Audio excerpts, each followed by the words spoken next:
Is there a place close where I can get water? Or is it like really far away?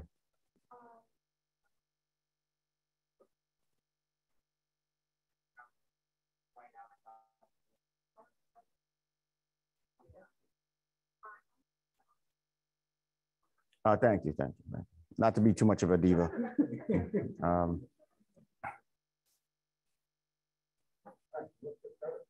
Hello, everybody. Thank you for coming and for listening online.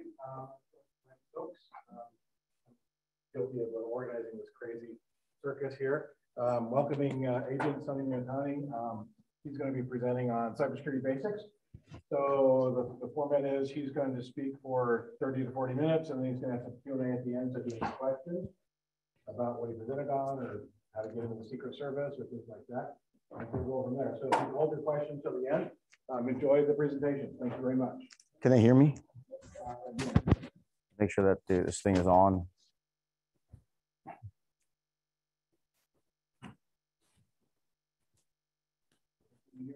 Can they hear me before we start? Test. They can hear me. All right. So, hey, my name is Sunny Notani. I am a special agent with the United States Secret Service. I've been doing this for about 18 and a half years. So a little bit about myself. I am from Philadelphia originally. I'm a Villanova grad. Go Wildcats. I did attend 1 year community college at Bucks County Community College before I went to Villanova. I graduated from Villanova and I went to the Secret Service office in Philadelphia. And I said, I want to join the Secret Service. They said, great, here's what I want you to do. I want you to put your best suit on and go stand in your garage for 5 hours. And if you like that, then come back and talk to me. Because a lot of what we do is standing. You see us all on TV. So once that was all done, I went there. The process with the Secret Service was very intense. I think of every 10 people that apply, maybe one gets through. Once I got hired, they said, congratulations, you're part of the Secret Service. You're going to go to New York. So I did 8 years in New York with all those Yankees and Giants fans. So that's where a lot of my criminal investigations come from. Once the career track with the Secret Service is once you do a field office, you absolutely have to do a protection assignment. Protection assignments, we know what they are. You see the guys next to the president, the vice president. We also have different specialty teams. We also have formers. So they said, pick where you want to go. I said, I want to go to DC. And I want to go to the president's detail. They said, okay, well, there's no such thing as the president's detail. It's both. Once you get there, they're going to split you up. So we got there. My group got selected to go to the VP's detail. So I spent 7 years with Vice President, at that time, Vice President Joe Biden. And I traveled the entire world, everywhere from Mongolia to Hawaii and everywhere in between. You can imagine I was there. So then when I got done that, I begged and pleaded. I said, let me come home back to Philadelphia. And they finally sent me back. And I got here just in time to see the Eagles win the Super Bowl. Something I never thought I would see. This was my, when I was at the White House, you wear like an ID you have to have an ID all the time. This was my lanyard that I would wear. And you make a lot of friends or a lot of enemies based on this. So what are we here to talk about? We're here to talk about basic cyber fraud, which is a lot of times common sense, right? But, we all have our bad days. So I'm not here to judge anybody. I'm just here to kind of present my experiences to kind of tell you guys what to look for when it's cyber fraud. Okay, basics. We're not talking about anything intense. It's just basic stuff. Okay, there's my information. What's a scheme? What's it defined as, right? It's a psychological way of somebody gaining your trust. That's all it is, right? I'm going to try to fool somebody. I'm going to have people. What's your name, ma'am? Right there. You right there, yeah. With the jean jacket. Oh, Siani, right? And your name, ma'am? Kim. Okay, so the thing is, like, if I want to grab Siani's trust, right, I'm going to try to trick her, right? Trust is power. And the reason I am tricking her is because I want financial gain. That's what it boils down to. For the people that do these frauds, it is not personal. For them, it is a business. A lot of people have a hard time with that. They think there's some reason why they don't like me. Kim, it's not that. They want her money. And how many people here, anybody here tradesmen, anybody here come from like a tradesman's family, like a plumber or like electrician or HVAC? Anybody? Right? So like a plumber or somebody, right? If I have to fix a pipe at my house or do something to the toilet, it's going to take me like 20, 30 minutes because I'm not a plumber by trade. But if you bring a plumber in who's trained on this stuff, right? It takes him 5 minutes. That's what these guys are trained. I hate to say trained professionals because I don't want to glorify what they do, but who here watches the Sixers? Anybody? Basketball? No sports people at all? My God. When you play pickup basketball, right, you'll throw it to the guy that's open, right? And he maybe finds somebody that's open or maybe he throws it back to you. When you watch the Sixers, right, and they grab a rebound, they're automatically kicking it out. It's like precision, right? They know what they do. Why? Because they train. They train. When they're not training, they're playing. When they're not playing, they're being coached. They're being taught. That's what these criminals are. They are that genre. The schemes that I'll talk to you about, you'll be like, oh my God, I couldn't believe that that's a scheme. And that's what they count on. Here's some stats. Thank you very much.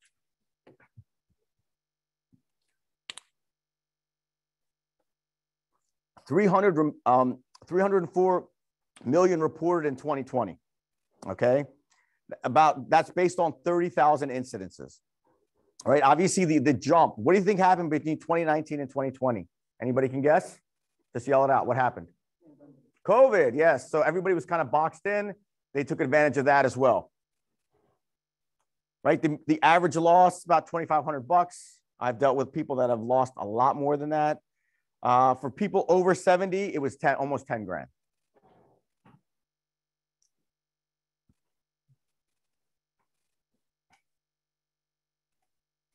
All right, so this is a little stuff that we do on elder abuse. That was a big target. The National Council estimates about $3 billion a year. Most of them go unreported because people are too embarrassed, right? And why would you kind of focus on the elderly? They're more trusting. They're less likely to get help. And we'll talk about that as well. All right, so let's talk about some of the schemes here. How many people here can tell me what a 419 is? Oh, wow, that's you would give this guy a star. Did you send money? Okay.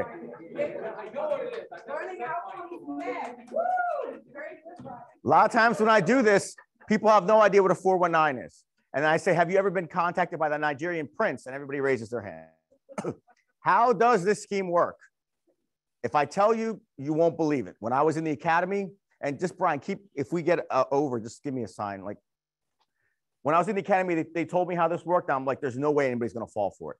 And when I got to New York, I was getting 4 of these a week. And that was just me. We had 217 agents in that office. That's how busy it was.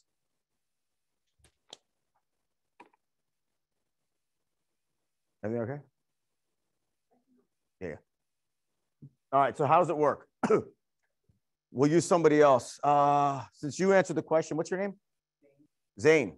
All right, so Zane gets contacted. Now, before email, they would actually send you a physical letter in the mail, or they would send you a fax, and it would be addressed to you, and it would say, Zane, you don't know me, but I know you.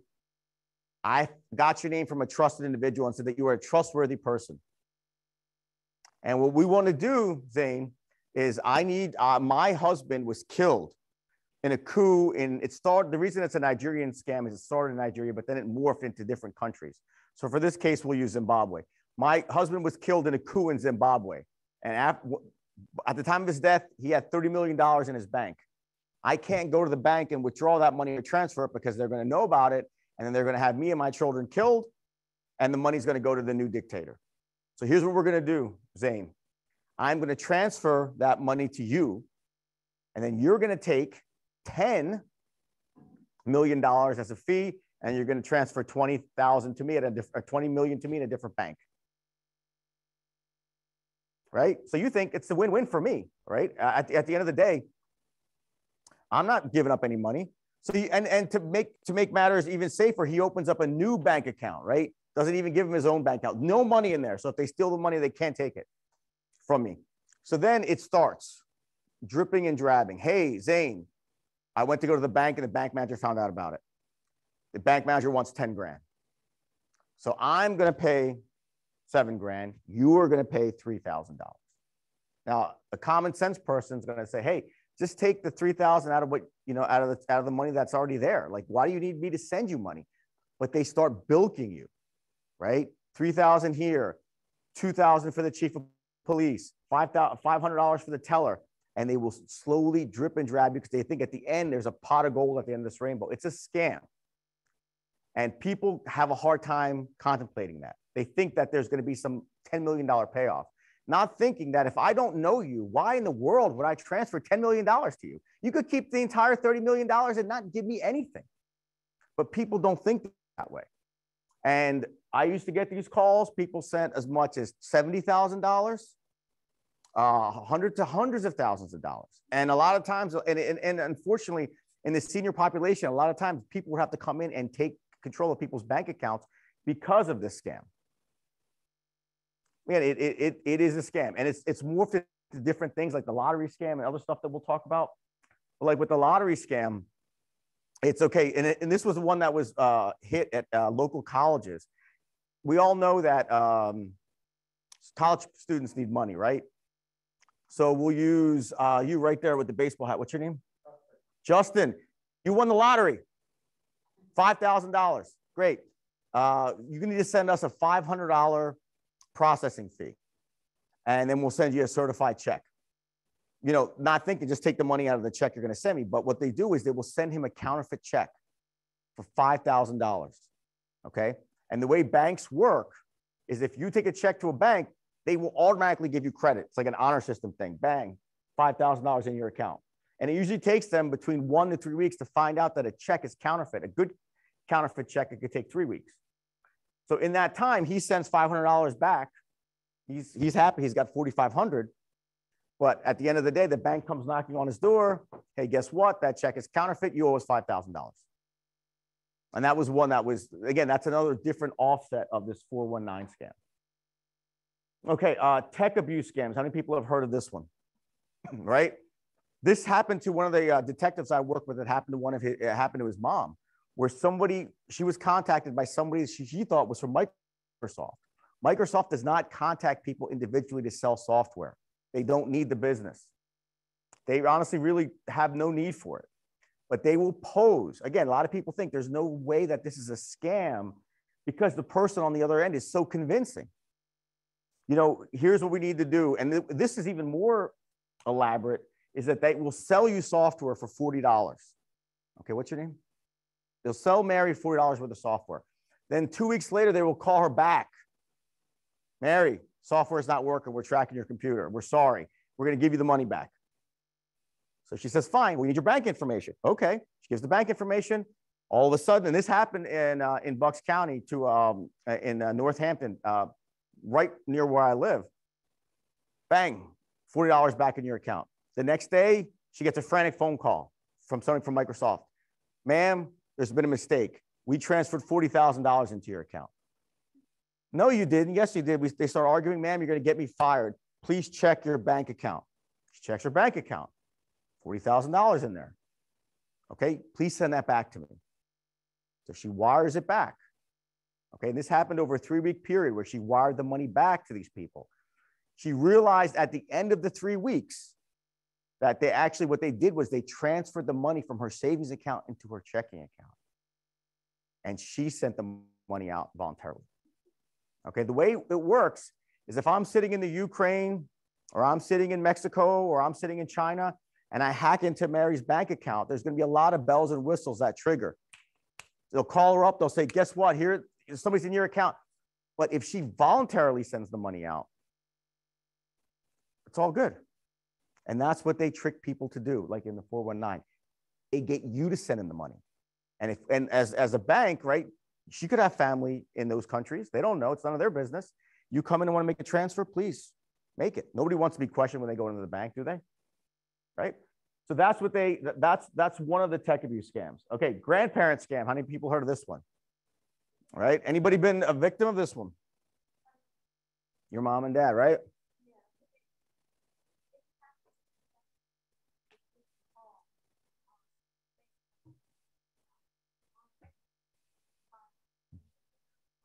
Mm-hmm.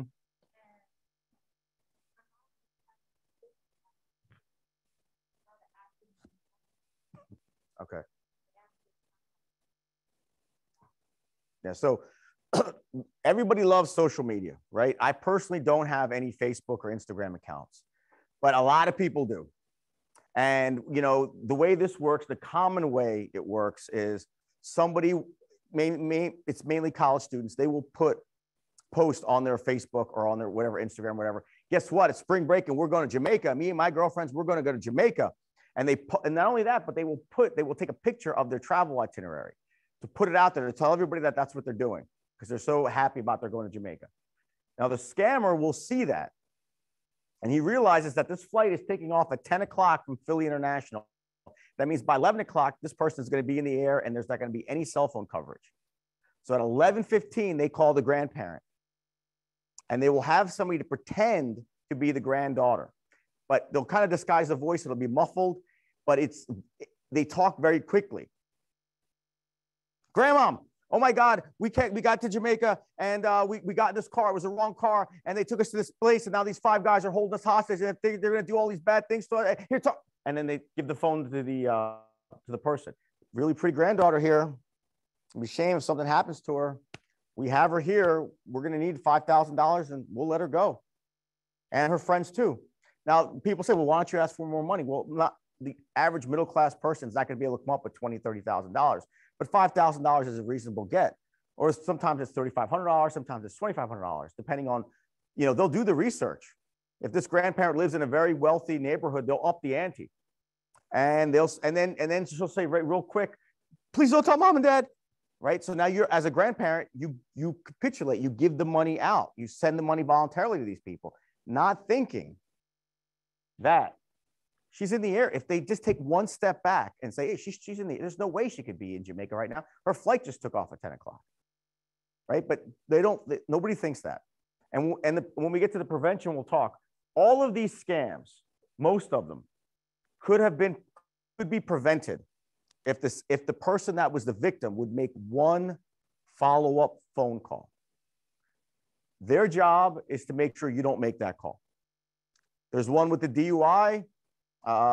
This happened where a parent got a call from what she thought was the son with a muffled voice. Mom, I was in a car accident. Well, why do you sound funny? Well, I broke my nose and I'm drunk. And they want to give me bail. So just talk to the cop, please. I'm very embarrassed. Don't call my wife or whatever. Just please handle it for me. Yeah, we need $9,600 for bail. If you do that right now, we'll bail them out. And the prosecuting attorney is looking to drop the charges from a DUI to something else if we can get this done today. And the docket's overloaded. Here's the information. Oh, by the way, since we're trying to take care of your son, you can't tell anybody at the bank what you're doing. I need you to go to the ATM. I'm gonna give you instructions. You need to wire it directly from the ATM. Don't tell anybody, or else, you know, if it gets out, they're gonna charge him with DUI. Okay, now at some point, when my colleague interviewed the mom, why didn't you call his cell phone? Well, I thought he's locked up, and the cell phone's gonna be, you know, in evidence. She sent out $9,600. Okay, with these scams, right? The way the banking system works is I have authority in the US. I have no authority in Mexico. I have no authority in Nigeria. I have no authority in Canada. We are not James Bond, right? I can't fly in, right? So once that money hits a foreign bank, it's done. And all of these transfers, they go to a foreign bank. Because once it's there, they really don't care who's calling from what Secret Service agent is calling. Like Chase Bank would not care if it was a foreign law enforcement agency from another country, right? There's ways. Now people say, well, why can't you go, if the money went to Great Britain, why can't you? Yeah, we can, but you can't just call up a bank. What it is that these countries have agreements that if you want information, you need to go through the State Department, to their State Department, to their bank. That takes 6 weeks. That money is long gone in 6 weeks. Right? That is the grandparent scam. Again, a lot of people will say common sense, right? We all have our bad days. right? And then we have the government imposter, right? How many people have been called by Social Security, IRS, right? I get that call, right? On my restricted phone. When I was in the New York office, I got this call at my house. And this is when it first started. It was an IRS scam. And it was a guy with a very bad fake accent. I could tell that he was from India. And my dad had immigrated over here in '68. So it kind of upset me. So I said a couple choice words to him. He said a couple choice words back to me. I said some stuff back to him and I hung the phone up. And he crank called me for 3 days. Same thing happened to my husband. He did the same thing. Right? And what can I do about that? You right there. What can I do about that? Nothing. All I got was you should know better from my wife. That's pretty much it. Right? He's over there. That's his job. His job is to be on the phone. A lot of people don't understand that's how he makes money. Like the way all we have our jobs, right? That's how he makes his money. So he has nothing better to do than to call me up. So a lot of times when I do these seminars and I talk to people and like, when somebody calls me up, hang up. You're not going to outsmart these people and you don't have the time to outsmart these people. They have all day. You don't. We don't. So hang up. I got a call from somebody who said that they were from CBP about 2 weeks ago. I said, you must have the wrong number. And she was very convincing. Hung up right away. IRS, Social Security, they have all the genres. My sister-in-law, my cousin lives in Texas. She got a call from somebody saying she was from the IRS. She said, I know you're not from the IRS. He said, okay, if I'm not from the IRS, I'm going to come over to your house right now and kill you. Hung the phone up. What do you think she did? She called me up. I was in New York. I said, look, here's the deal. It's BS, but just to be safe, call the local police department. Don't call 911, call local police department. She called local police department. Yes, ma'am, they've called the entire, this whatever region it was, the 4 developments. They've called, don't worry about it. I told her, just don't worry about it. Okay? Nothing could be gained from going back at these people. All right. So let's talk about some other stuff. Obviously, some of the red flags that we spoke about, requesting large transfers, badgering, repeated communications. They'll keep you on the phone all the time, right? I know the way the police work. If they notify you that there's a problem, they're going to call, they're very busy. They're going to call you and tell you there's a problem, and then they're going to let you deal with it. A detective is not going to stay on the phone with you for 35, 40 minutes until you make a wire transfer, right? Okay, prevention. Now, here's a phrase that I've coined. Verify before you comply. Okay? Again, you need to verify. You shouldn't be sending any money out to anybody for anything unless you are very sure, 100% sure that that is a legit transaction. These guys are experts at fooling you. Now, like the answer would be, I got into this, again, this is a funny story. We sent an email, it was a Friday afternoon, and my boss was like, hey, before you go send this email out, it was on our task force router. It was originated out of Seattle. So I sent out, but I misspelled the word Seattle. I'm a bad speller. And I sent it out and I was driving home and I got a call on my cell phone from somebody that was from a government agency who said, I'm calling to verify this email because there was a misspelling in the word Seattle. I said, that's great. I'm glad you caught that. I said, if you need to verify me, call the office. You know, it was Friday. I was driving home, probably an Eagles game that weekend. All of a sudden, she's like, well, give me the number.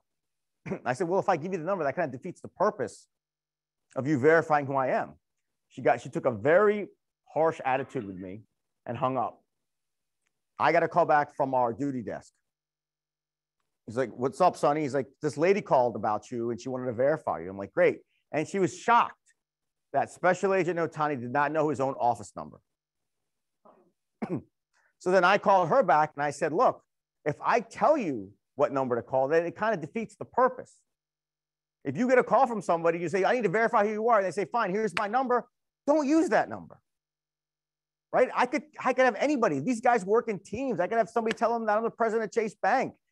Don't call that number. Verify it on your own, right? When I get an alert on my phone about my credit card being nipped, and there was a time when I was going to New York for work where every time I would get a call that my credit card was what do you call it? It was being used somewhere, right?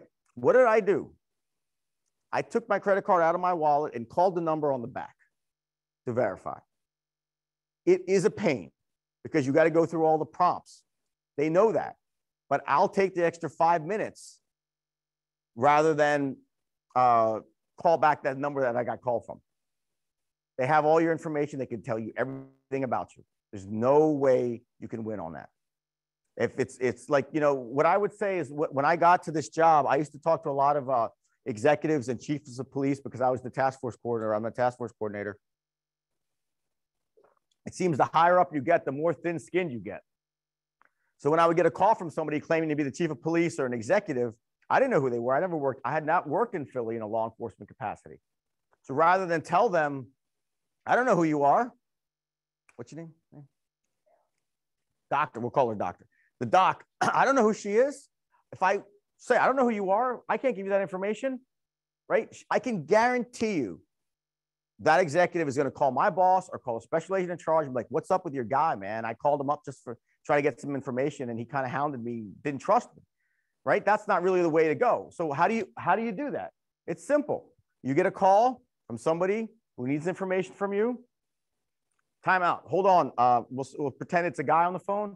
Sir, hold on. Right now, I'm about to get pulled into a meeting. Please give me your information and I will contact you back. As part of the information, the name, the business, all that should be there. And then you take 10 minutes. You either I would go to my boss and be like, look, Todd, is this person, did you give this person my information? Or I would verify the person on my own. Right? That's what you can do. Time out. My boss is calling me into a meeting right now. I can't give you that information. Give me 20 minutes. I'll call you right back. A lot easier way to do that, right? Than tell somebody you don't believe them over the phone. But when in a business setting, that's the best way to do it. You guys are all in college, or somebody's calling for somebody's student information or college information. I know that you guys have procedures for that, right? But then that's you're not going to give that out over the phone, right? Sometimes people do. Again, verify before you comply. Here's some samples. This is, we call it BEC, Business Email Compromise. Any people have heard of that? Everybody knows how that works, right? I take over, what's your name? Yeah. I take over Tony's email and I send the email to the CEO, Brian, that, hey, you need to send him $40,000 to this account today. We're closing a big deal. Just do it. It's got to be done in 20 minutes. That's the BEC. And as you can see here, that's one that people get, you know, and what happens if you click this link? They either hack into your computer or they encrypt your computer. But it looks legit, right? Again, this is a red flag right here. Look at the losses, right? That's a B with a billion.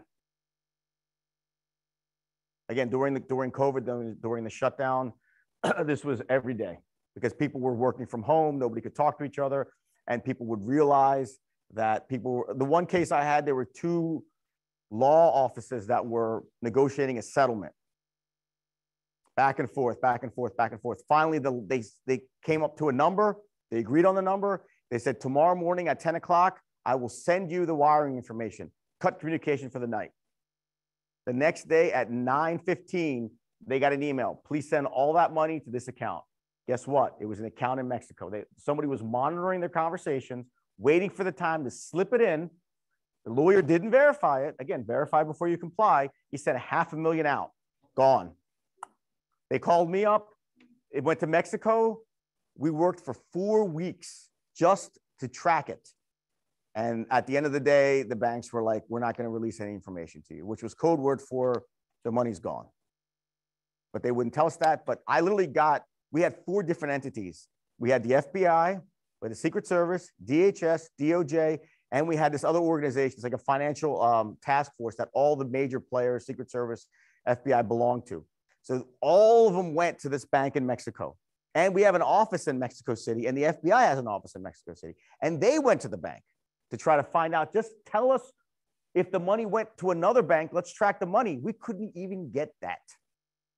We got, hey, the only thing we got back was we can verify that this entity has an account here. That's as far as we're going to go. Bank privacy laws prohibit us from going further. That was it. And the lawyers were stunned that they got trapped in that. So you see everything from the really sophisticated to something like this, to something like the people just calling you up on the phone. There's a big genre there. Again, verify before you comply. Now, the one thing I'll tell you is that we all have family. And I understand that we all have bad days. So when somebody comes to you for help, and it might be the easiest thing in the world to see that and be like, that is a scam. Like, how stupid are you? Like, that is the wrong way to help somebody. Because I will tell you, I have almost been hit with a scam. Like, we had this card that I have. It's called a PIV card, right? It's issued by DHS. You can imagine going to get that card. It is not easy. It's easier to get a driver's license to get that card. So when that card renewed, it took me 2 weeks to get another one because the machine broke and it was a whole big thing. And by the time it was a Monday morning, I got the card finally, like 10 o'clock. I drove in and this phone was just jiggling on my hip the whole time I was in the car. So I get to the garage, I look at it, and there's about 10 emails, 4 of them are from my boss. So I'm thinking by the time I get up there and I log on, you know, he's going to be yelling down the hallway, hey, did you see that one? Did you see that one? So I'm just cutting through the emails, right? And there was an email that looked like it was from DHS that said, hey, you need to verify this. And I'm thinking it's got to be because of that card I just got. It was right. It was literally right like an hour later. It's got to be that.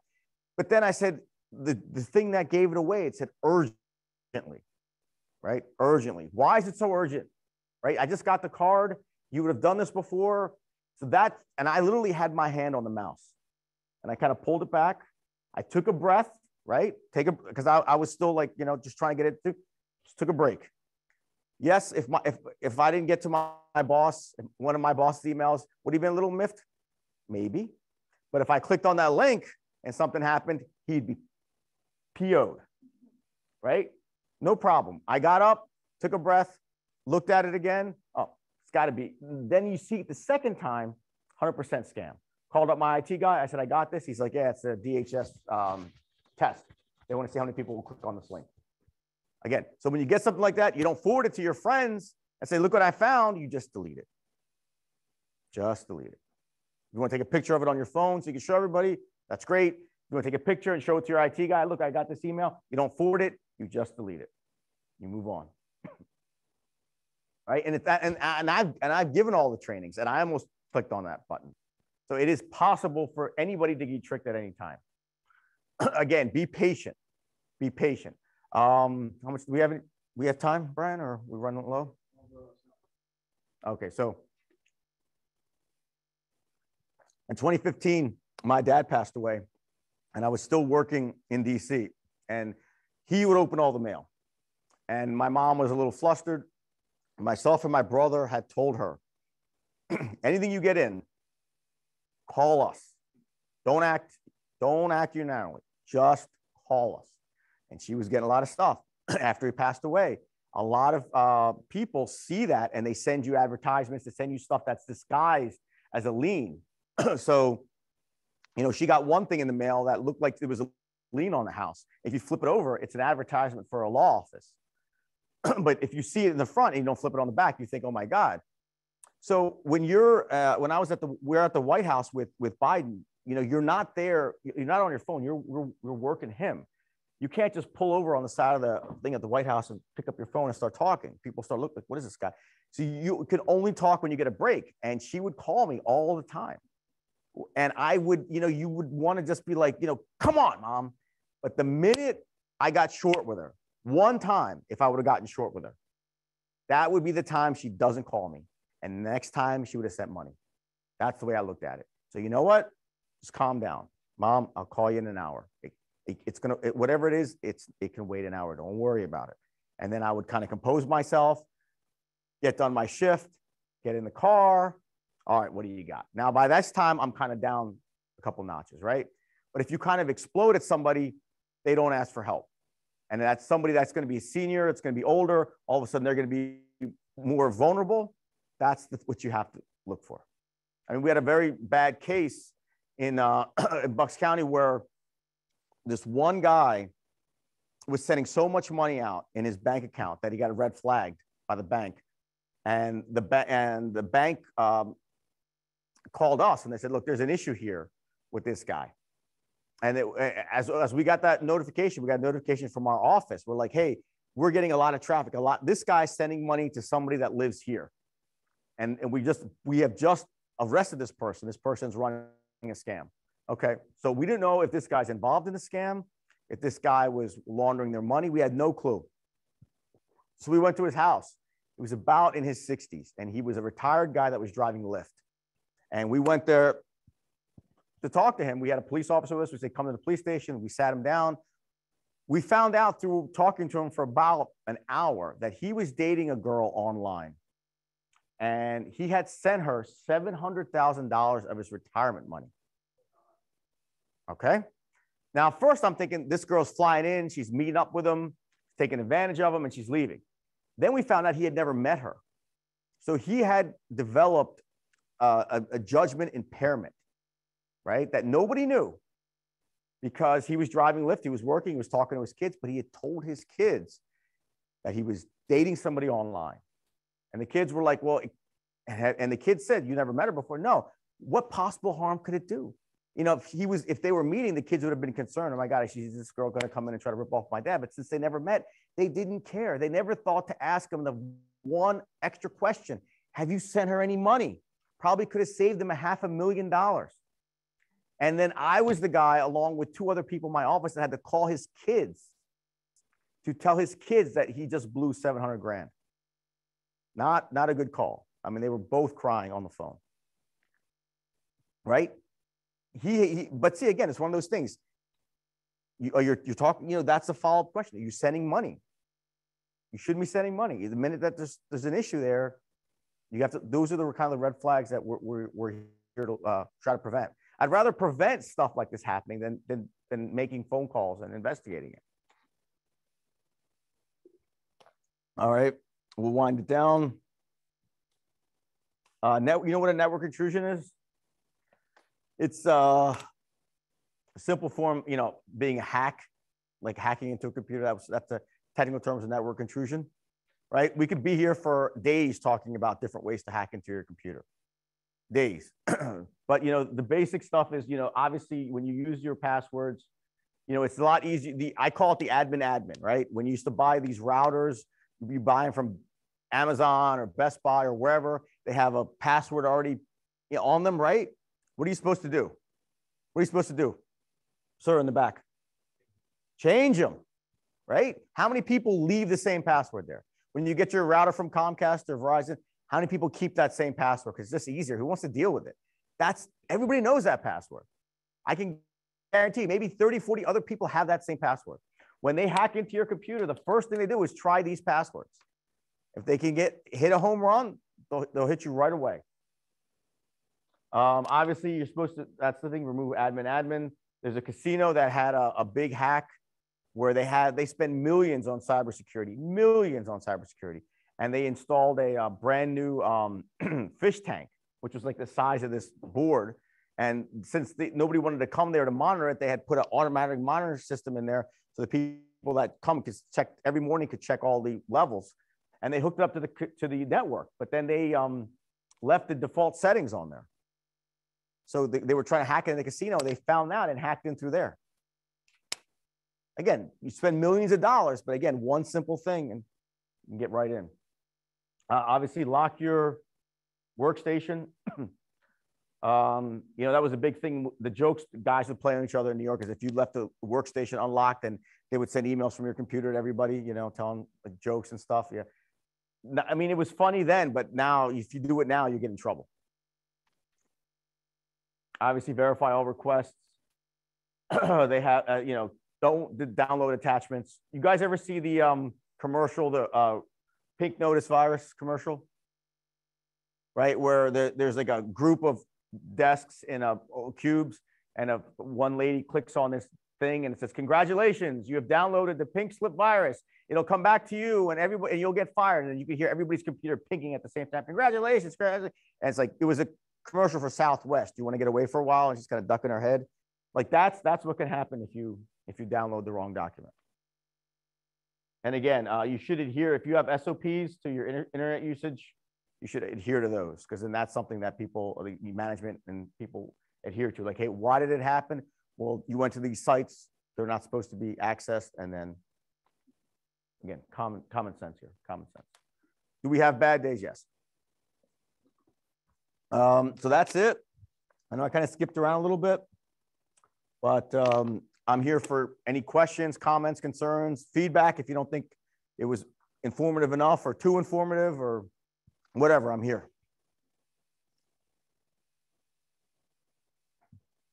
Don't be shy, ask anything.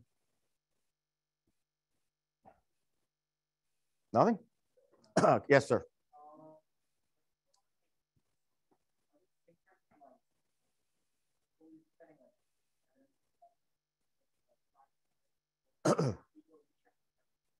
You're trained in everything, but then sometimes they will have like a cybersecurity person will be specialized. So there it is. We're all trained in everything, but there are certain things that are specialized. Cybersecurity is one of them. But he's not out with him on the ground, like he's someplace else or she's someplace else. Yes.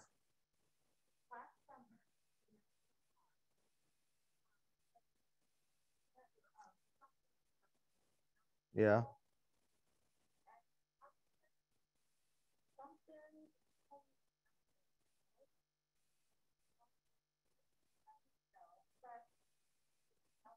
Mm-hmm.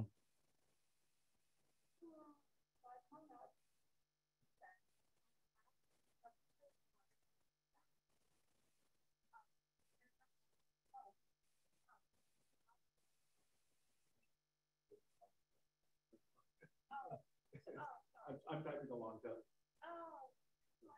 That's okay.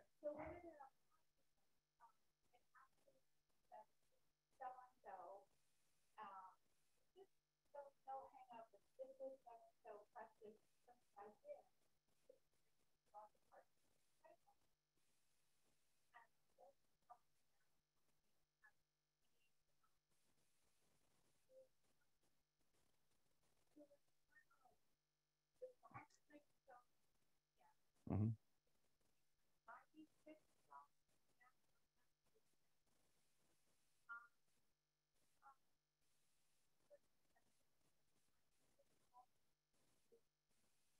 So it's unauthorized purchases. Okay.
Yeah. Credit bureaus, yeah.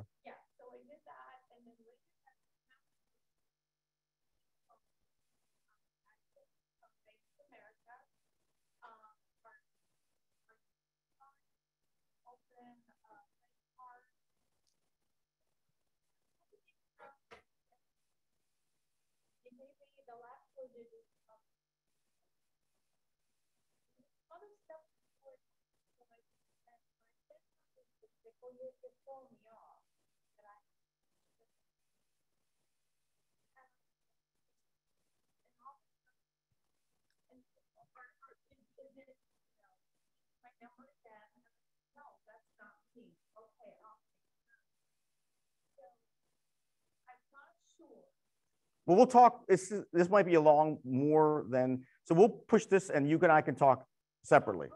Okay. So if you have something like that, we can talk separately. Yes, ma'am. So for a fresh graduate out of college from information security, what do you suggest each step that they take? For first year? So they just graduated.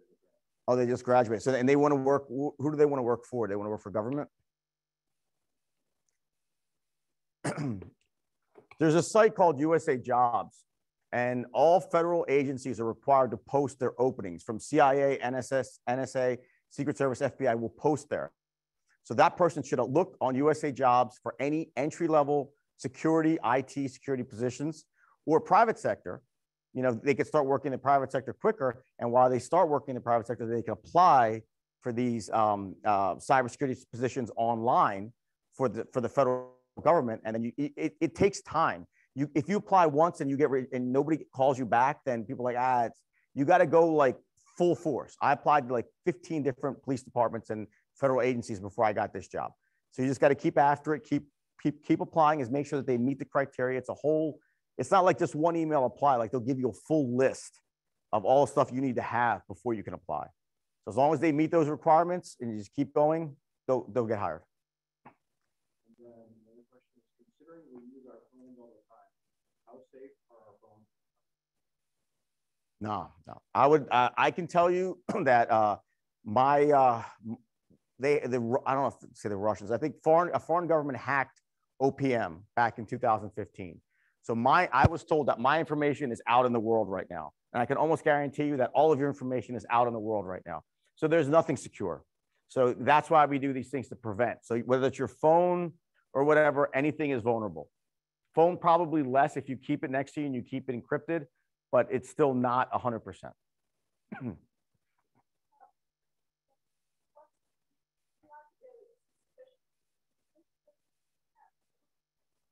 Mm-hmm. Well, whatever he has is something that you can't buy. Yeah.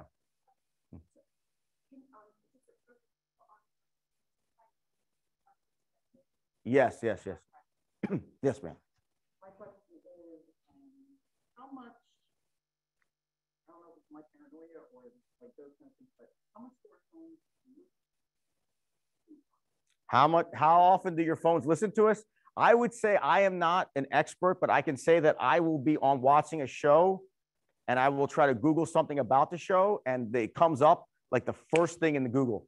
So the way I look at it is it's connecting somehow, because if I want to look up a cast member or if there was the rating of the series on Netflix and I punch in the first letter, guess what? I get the whole thing right up there. So I can say my guess is that, yeah, a lot, but I can't tell that to you factually. That's just my guess based on my usage that yes, you know, if we're here right now and I want to Google the rating of this college and I hit N, I can guarantee you the first thing that's going to come up is Northampton. That's my opinion, but I can't say that for sure. Yes. Anything else? I can tell you too, like at home, if I'm on my computer and I'm like, let's say I'm shopping, my wife's birthday comes up, I'm shopping online, her Facebook feed will start talking about ads for what I'm looking. Yes. So that information gets shared among some. Yes. Yes, Juice.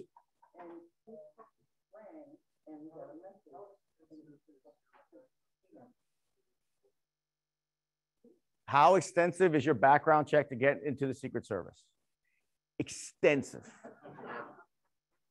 Very, very extensive. They will start at the way the process works. It's you come in, you apply, right? So the application is 26 pages. And the reason that is that if you really want this job, you're going to fill it out. And if you really want this job, you're going to get the information that's in there, right? When I was a recruit, I was going into the office every day before I went to training. It was about 6 weeks. So you just show up at the office and sit at a desk. And I would see all these people on the train that I knew from back in the day. What are you doing now? I work for the Secret Service. I want to work for the Secret Service too. Oh my God. So then I would give them these applications, right? None of them applied. Why don't you apply? Oh, I'm not filling that out. So that's right off the bat. It's not a normal job application. They review it. They'll call you up on the phone. They'll give you the job description, and then they'll call you in for a formal interview, and you will sit there here, and there'll be 3 senior agents, and they will ask you questions, 20 questions in all, and you have to answer them on the spot. They're not law enforcement related questions. Like, what are you going to do if this guy's here? It's general questions, and a lot of them is thinking on your feet. Once you get done that, you go to a medical. Once you get done that, you have this form that you fill out, right? And it's called, the worst part of the process, polygraph. And they ask you everything. And once that's done, they will do an extensive background. They will talk to your teachers. They will talk to your friends. They will talk to parents. They will talk to anybody that they think, and they'll ask you all kinds of questions about you. So if you're applying for the Secret Service, you want to keep it secret, it won't be secret for too long, because people will be like, dude, this guy's at my house with a suit on, asking what the hell, I'm like, what did you get me? I said, dude, just give the information, whatever you want to say, just say it. And then you get hired. So, yes.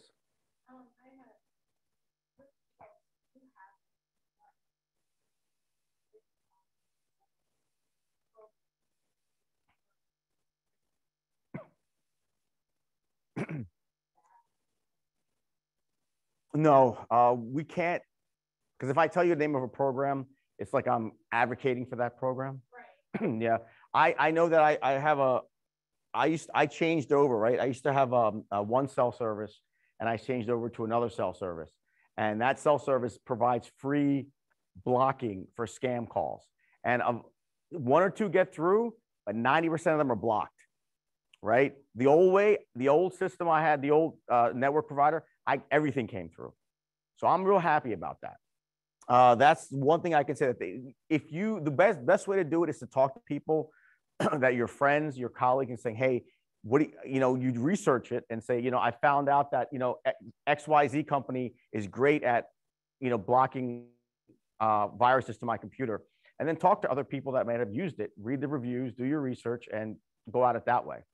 Than for me to tell you for sure that this is good, because even if it's for sure, there's always that chance that somebody could get something through there. Sorry, that couldn't be more helpful. Yes, sir. Top secret SCI. What kind of clearance do you copy, or do you carry? Top secret clearance SCI. And that's like that's like here. And when you start going up to like the senators and presidents, they get bigger degrees. So it's like having a black belt, right? And you have 1 degree, 2 degree master. That's how the clearance is. Sir. Because that was the classification that it first got when it was identified. Anything else? I'm here. Yes, ma'am.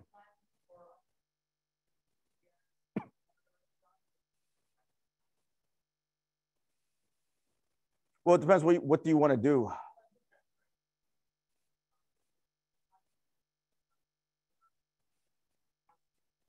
Well, I don't know your background or anything, but I would say you can't go wrong with a bachelor's. They do that, associates, mainly for a lot of times for these military guys that work overseas in these classified missions that have all these huge experience, but they only have associate's degree. So that's a way for them to get pulled in. But for me, I knew that if I wanted to get at this level, I had to get a bachelor's degree, and I got some real work experience, and then I applied, and then they took me. So that can't. And right now, all federal law enforcement, all federal agencies are hiring. This is big, obviously a labor issue where we want, they need people to work. Secret Service is desperate to get people to work. So if you had a bachelor's degree and you got applied, you could do a good shot of being a cyber analyst, intel analyst, or whatever you want to do. Yes.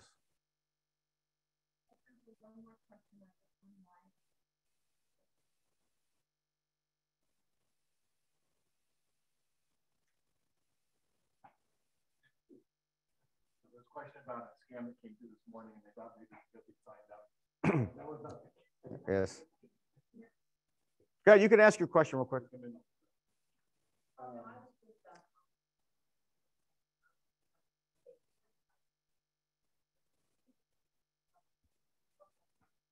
It all depends on what work experience you have, what the agency is, and how desperate they are to get people on.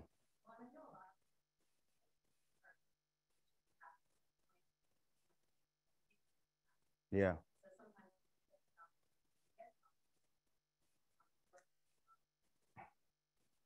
You can do that, yes.